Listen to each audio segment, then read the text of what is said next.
Welcome to the Vinyl Junkies 2-minute review of Daniele Luppi's 2017 surprise smash hit for me, Milano. Let's play a game, you and me. We're in a record store. You got only $10 in your pocket, not a penny more. Now, you want to buy a record, and you're the type that likes listening to different things. You don't want to listen to the same old stuff that you hear on the radio or whatever. But you want to make sure, even though, it's a $10 record. You're not going to get much for it, you figure. But you want to have some kind of connection to the music and kind of have like a starting point. So what I do in this case is I pull out this record from the stacks right here, this Daniele Luppi record, Milano. And I tell you, dude, have you ever heard of this? Likely you're going to say no, because not too many people know about it. And my spiel would be, like when we're digging next to each other is, you know what?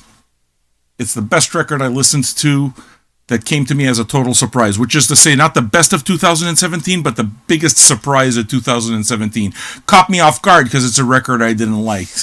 Danger Mouse actually worked with him on his previous album, and it's a pretty interesting record because they try to capture, I think, 90s Milano, and my feeling is that they did a better job of capturing early 80s New York. It features on some songs Karen O of the Yeah Yeah Yeahs, who basically went off and had a baby, and I think sometime soon after that sang a couple of songs, and she's a complete badass on it. Talisa! Boom, boom! Talisa, Talisa!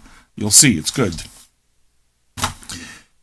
And it's also got a Talking Heads vibe, so you see how that's where the New York thing comes in for me.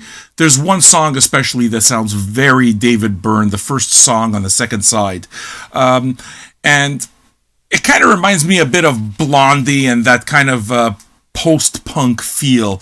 CBGBs, that type of thing, if I had to place it anywhere. So that's where the Blondie comes in. And actually, the best track on the album for me was the last album, which is why I'm showing you the last track on second side, which is why I'm showing you this King Gizzard, because it's the kind of thing that King Gizzard would actually play like.